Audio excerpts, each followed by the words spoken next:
Welcome to Star Jam. In fact welcome back എന്നാണ് പറയേണ്ടത്. നിർത്തിയെടുത്ത് നിന്ന് വീണ്ടും തുടങ്ങാൻ പോവാണ്. പടത്തിൻ്റെ ഫസ്റ്റ് ഹാഫ് കഴിഞ്ഞു, സെക്കൻഡ് ഹാഫിലേക്ക് വരികയാണ്. ഡയറക്ടർ വിനയനുണ്ട്, കൂടുതൽ എക്സ്പ്ലോസീവ്സുമായിട്ട്, കൂടുതൽ എക്സ്പ്ലോർ ചെയ്യാനായിട്ട്. New questions, new interview. Welcome to my show.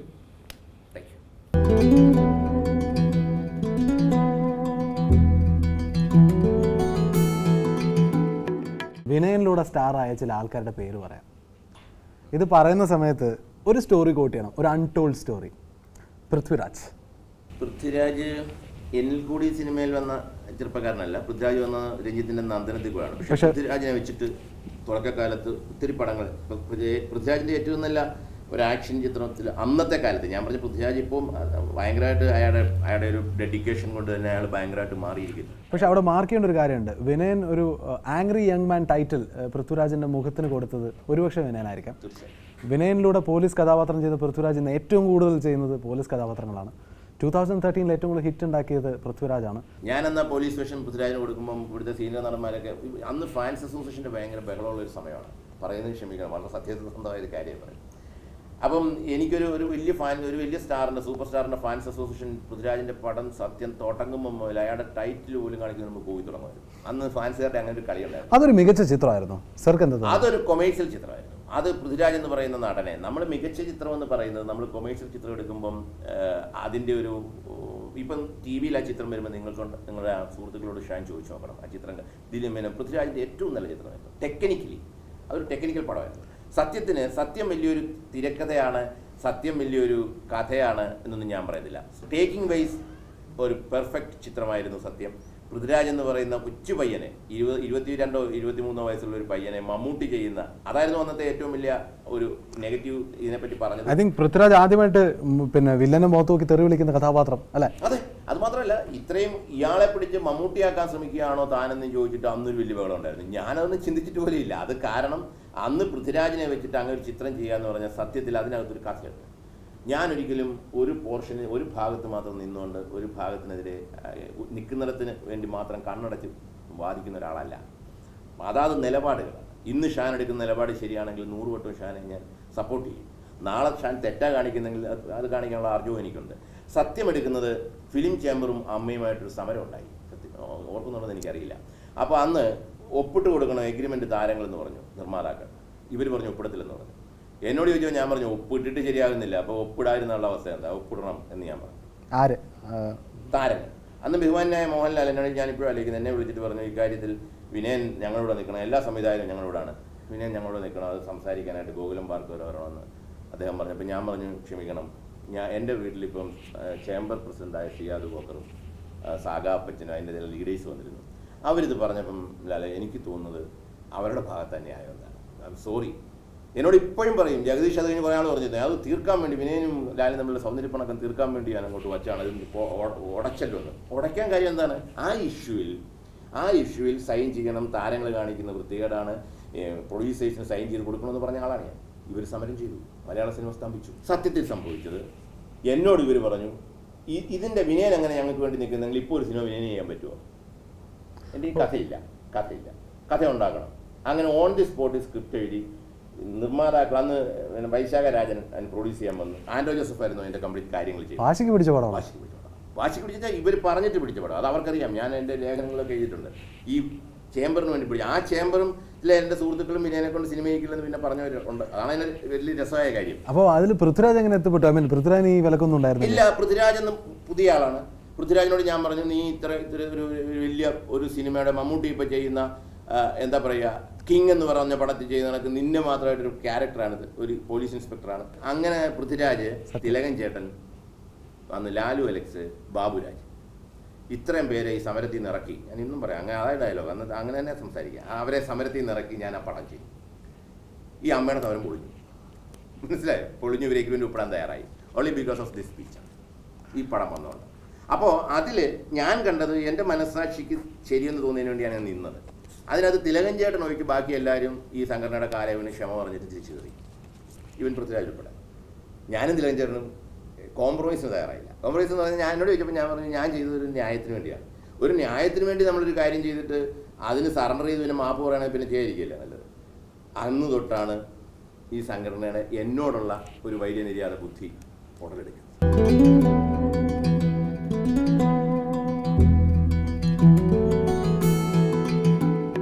Prithviraj ഇപ്പോഴും തൻ്റെ വാക്കിന് കൂടെ നിൽക്കുന്ന ഒരു മനുഷ്യനാണ്. അങ്ങനെയാണോ? ഐ മീൻ റിയൽ ലൈഫിൽ പൃഥ്വിരാജിനെ ഒരുപാട് അടുത്തറിഞ്ഞിട്ടുള്ള ഒരു ഭയങ്കര സോഫ്റ്റ് ആയിട്ടുള്ള മനുഷ്യൻ, നിഷ്കളങ്കനായ വ്യക്തിയാണ്. പൃഥ്വിരാജിനെതിരെ ഇവിടെ വലിയൊരു ചർച്ചയൊക്കെ ഉണ്ടായിരുന്നു. അഹങ്കാരിയാണ് എന്നൊക്കെ പറഞ്ഞ ഏതാ ടി വിയിലെയും പ്രത്യേകിച്ച് മീഡിയ മാധ്യമങ്ങൾ, നമ്മുടെ ഓൺലൈൻ മാധ്യമങ്ങളൊക്കെ ഏതോ ഒരു ഡയറക്ടർ, വലിയ ഡയറക്ടർ എടുത്ത് പൃഥ്വിരാജ് അന്നത്തെ കാലത്ത് ഉച്ചുവൈനല്ലേ പുതുതായിട്ട് ചാൻസ് ചോദിക്കല്ലേ, ചാൻസ് ചോദിക്കാൻ ചെന്നപ്പം പുള്ളി ചോദിച്ചു പോലും, സാർ ഇതിൻ്റെ പൃഥ്വിരാജിനെയും അല്ലെ ക്യാമറ കംപ്ലീറ്റ് അറിയാം, ടെക്നോളജി ഇതിൻ്റെ കംപ്ലീറ്റ്, ചെറുപ്പക്കാരുടെ സ്വഭാവം കഥയൊക്കെ പറഞ്ഞപ്പോൾ പുള്ളി ചോദിക്കുന്നു, സാർ ഏതാ ഇതിൻ്റെ ക്യാമറ? അത് ശരി, നീ എന്നോട് ക്യാമറ ചോദിക്കാറായില്ലേ ആദ്യം, അയാൾക്ക് അപ്പം തന്നെ ഗുരുവായി. അപ്പോൾ അത് കഴിഞ്ഞിട്ട് ചോദിച്ചാൽ പറഞ്ഞാൽ, അത് സാറേ അത് നമുക്ക് ഇന്ന ലെൻസ് ഇട്ടാ സാറേ, അത് ഇങ്ങനെ ആയിരിക്കും സാറേ. അത് ശരി, ഇവനെ ശരിയാകത്തില്ല, ഇവൻ വന്നിട്ട് നമ്മളെ പഠിപ്പിക്കും. അതാ അയാളുടെ ഒരു നിഷ്കളങ്കത കൊണ്ട് അയാൾ ചോദിച്ച്, അയാൾക്ക് അറിയാവുന്ന കാര്യങ്ങൾ ചോദിച്ച്, ചുരുക്കം പറഞ്ഞാൽ ഇങ്ങനെയുള്ളവൻ നമ്മുടെ പടത്തിൽ വേണ്ട എന്നിട്ട് ആ പടം കിട്ടിയില്ല പൃഥ്വിരാജിനെ. അപ്പം ഞാൻ അതിനകത്ത് അന്ന് പൃഥ്വിരാജിനെ അത് അറിഞ്ഞപ്പോൾ ഞാൻ പൃഥ്വിരാജ് എന്ന് പറയുന്ന ചെറുപ്പക്കാരനോട് എനിക്ക് ഇഷ്ടം തോന്നുന്നു. നിഷ്കളങ്കനാണ്. മാൻ വിത്ത് എ സ്പൈൻ, അങ്ങനെ തോന്നിയിട്ടുണ്ടോ? ഉണ്ട്, തീർച്ചയായും അതുകൊണ്ട്. മാൻ വിത്ത് എ സ്പൈൻ. അതിനപ്പുറത്തേക്ക് നല്ല നടനാണ്, ഭയങ്കരമായിട്ട് ഡെഡിക്കേറ്റ് ചെയ്യാണ്, അത് സ്റ്റഡി ചെയ്യും. പൃഥ്വിരാജ് ഇന്നാണ് ഇതേപോലെ ലെൻസിന്റെ അളവ് ചോദിക്കുന്നുണ്ടെങ്കിൽ ആരെങ്കിലും എതിർക്കും? ഇന്ന് ലെൻസിന്റെ അളവ് വീട്ടിൽ കൊണ്ട് കൊടുക്കും. അതാണ് മനസ്സിലായത്. ഈ ഡയറക്ടർ തന്നെ വീട്ടിൽ കൊണ്ട് പ്രിന്റ് ചെയ്തിട്ട് പറയും, മോനെ ഇന്ന ലെൻസാണ്, മോനെ എന്തെങ്കിലും കൂടെ പറയണ മുത്തേ എന്ന് പറയും. അതാണ് നമ്മുടെ cinema. Next, Anoop Menon. Director Vinayan മലയാള സിനിമയ്ക്ക് കൊടുത്ത ഒരു നടൻ. ഇന്ന് മലയാള സിനിമയുടെ മറ്റൊരു എന്താ പറയുക ഭാഷ്യം നിർവചിക്കുന്ന ഒരു നടൻ ആണിപ്പോൾ അനൂപ് മേനൻ. തിരക്കഥാകൃത്താണ്. He's a powerful film maker, a very good actor, very handsome young man. എന്താ പറയുക, the most deserving hot bachelor. അല്ല, എനിക്ക് സന്തോഷമല്ലേ വരുന്നുള്ളൂ അങ്ങനെയുള്ള ഒരാളെ.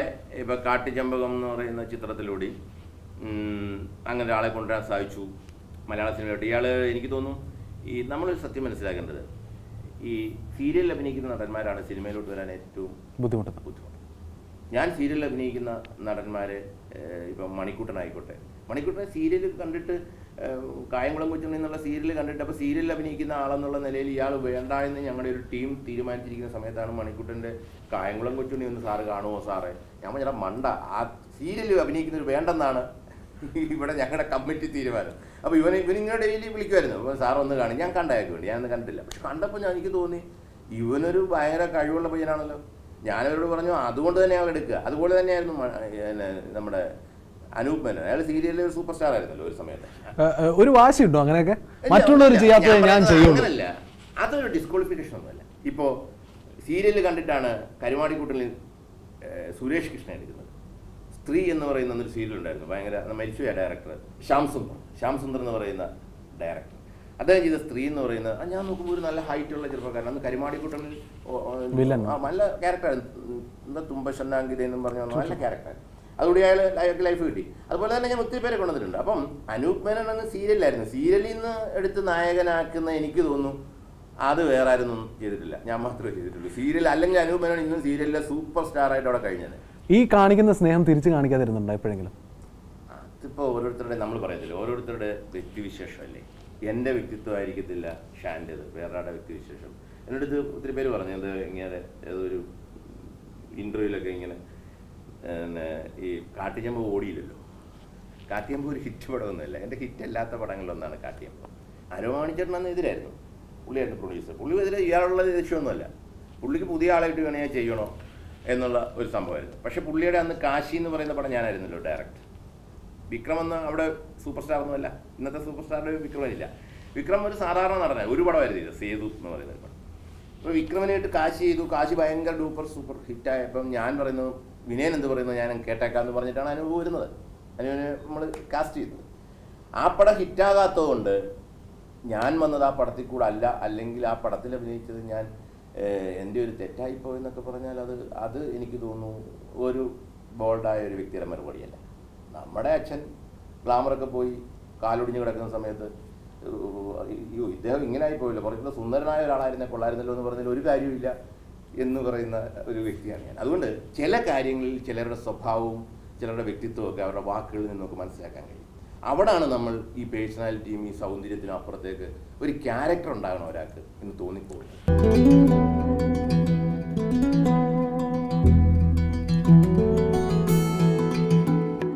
മലയാള സിനിമയ്ക്ക് ന്യൂ വേവ് സിനിമ എന്നുള്ളൊരു പുതിയ ഭാഷ കൊടുക്കുമ്പോൾ അതിലൊരുപാട് വലിയ പങ്കുണ്ട് ജയസൂര്യയ്ക്കും അനൂപ് മേനൊക്കെ. അവരെല്ലാവരും തുടക്കം കുറിച്ചത് വിനയൻ ചിത്രത്തിലൂടെയാണ്. അക്കോർഡിംഗ് ടു യു എന്താ ന്യൂ വേവ് സിനിമ?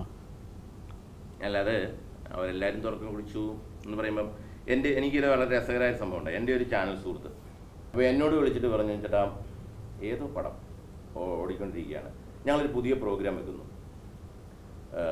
അതായത് വിനയൻ കൊണ്ടുവന്ന അനൂപ് മേനോൻ, വിനയൻ കൊണ്ടുവന്ന ജയസൂര്യ, വിനയൻ കൊണ്ടുവന്ന മേഘന രാജ്, ഇവർ 3 പേരും അഭിനയിക്കുന്ന ഒരു പടം സൂപ്പർ ഹിറ്റായിട്ട് ഓടുന്നു, ബ്യൂട്ടിഫുൾ എന്ന പടമാണ്. അപ്പം അതങ്ങനെ ഒരു പ്രോഗ്രാം വെക്കുന്നു. ചേട്ടൻ അത് ഞാൻ പറഞ്ഞു, ആ പടത്തിന് ഗുണം കിട്ടുന്നതാണ്, ഞാൻ വരാം, കുഴപ്പമൊന്നുമില്ല. അല്ല അങ്ങനെയല്ല, ആ പടത്തിന് വേണ്ടിയൊന്നുമല്ല, ഞങ്ങളുടേതായിട്ടൊരു പ്രോഗ്രാം വെക്കുന്നു. ഞാൻ പറഞ്ഞു ആയിക്കോട്ടെ, എന്നെ വിളിച്ചാൽ മതി, ഞാൻ വീട്ടിൽ തന്നെ ഇരിപ്പുണ്ട്. ആ സമയത്ത് എന്തോ എഴുത്തുമായിട്ടിരിക്കാം. പിന്നെ ഈ ആൾ തന്നെ എന്നെ വിളിച്ചു പറയുന്നു, അത് അതിനകത്തൊരാളിങ്ങനെ പറഞ്ഞു പോലും. എന്തു പറഞ്ഞു? അയാൾക്ക് ഇപ്പം നമ്മൾ വിനയൻ സാറിനോട് ഇത് പോയാൽ നമ്മുടെ കരിയറിനെ, നമ്മുടെ ഭാവിയെ ബാധിക്കില്ലേ, മനസ്സിലായി, നമ്മളിപ്പോൾ ഇങ്ങനെ മലയാള സിനിമ കണ്ടുപിടിച്ചുകൊണ്ടിരിക്കുന്ന ഒരു സമയമല്ലേ എന്ന് പറഞ്ഞു എന്ന് പറഞ്ഞു. അപ്പോൾ അത് എനിക്ക് തമാശ ആണെങ്കിലും എനിക്കൊരു ഫീൽ ചെയ്തു. അയാൾ ആ റിപ്പോർട്ടറും ജീവിച്ചിരിപ്പുണ്ട്, പറഞ്ഞ നടനും ജീവിച്ചിരിപ്പുണ്ട്. അതൊക്കെ അവർ സ്വയം ഒന്ന് ആലോചിക്കണം ഈ പ്രോഗ്രാം കാണുമ്പോഴെങ്കിലും. നമ്മുടെ ജീവിതത്തിൽ നമ്മുടെ കരിയറിൽ നമുക്ക് ചില എന്താ പറയുക, ചില സത്യസന്ധതയും ചില മനസ്സാക്ഷിയൊക്കെ കീപ്പ് ചെയ്യണം. അങ്ങനെ ഉണ്ടെങ്കിലേ നമ്മൾ നാളെ മരിക്കുന്ന സമയത്ത് നമുക്കൊരു എന്താ ഒരു മനസ്സാക്ഷി കുത്തില്ല. നമ്മൾ പറയത്തില്ലേ, ഒരിക്കലേ മരിക്കാൻ കഴിയത്തുള്ളൂ ജീവിതത്തിൽ, അല്ലേ, ഒരിക്കലേ ജീവിക്കാനും കഴിയത്തുള്ളൂ. പിന്നെ ആരെ ഭയക്കണം ഷാൻ? അതൊരു ഒരു ചെറുപ്പക്കാരന് തോന്നേണ്ട കാര്യമല്ലേ. ഒരു നടനുണ്ട് മലയാള സിനിമയിൽ, ഒരുപക്ഷെ സാറുടെ സിനിമയിലൂടെ അദ്ദേഹം ഇന്നും ആ ഫെയിമിലാണ് ജീവിക്കുന്നത്. ഒരുപക്ഷെ അങ്ങനെ ഒരു നടൻ ഒരാൾ മാത്രമേ ഉണ്ടാവുള്ളൂ. ഗിന്നസ് പക്രു എന്നാണ് അദ്ദേഹത്തെ വിളിക്കുന്നത്. അജയൻ എന്നാണ് അദ്ദേഹത്തിൻ്റെ പേര്. ഗിന്നസ് പക്രുവിനെ പറ്റി പറഞ്ഞപ്പോൾ ഞാൻ പറയട്ടെ, അയാൾ കുറച്ച് വൈകല്യവും കൊച്ചു മനുഷ്യനും ഒക്കെ ആയതുകൊണ്ടായിരിക്കാം അയാളുടെ മനസ്സ് വലുതായിട്ടാണ്, ഭയങ്കര വലിയ മനുഷ്യൻ. അപ്പോൾ അയാൾ ഇവരീ പറയുന്ന കണക്കൊന്നുമല്ല. എന്നെ വിളിക്കുകയും സാറ് കാരണമാണ് എനിക്ക് ഇങ്ങനെ ഒരു ലെവൽ കിട്ടിയെന്ന്. അതുകൊണ്ട് ഏതോ ഒരു അവാർഡ് ഈ പറയുന്ന ഇതെല്ലാം ചെന്ന് പറ്റുന്ന ഇപ്പോഴത്തെ ഈ അമ്മ എന്ന് പറയുന്ന സംഘടനയുടെ ചില വിലക്കുകളും സംഭവത്തിലൂടെ ചെല്ലുകയാണ് സത്യത്തിൽ. സോറി, എന്നാൽ പോലും ഗിന്നസ് പക്രുവിനെ പറ്റി പറയുമ്പോൾ അത് പറഞ്ഞേ പറ്റും. ഏതോ ആർട്ടിസ്റ്റ് കേശവൻ അവാർഡ് എന്തോ എനിക്ക് ആലപ്പുഴ കിട്ടുക നടക്കുക.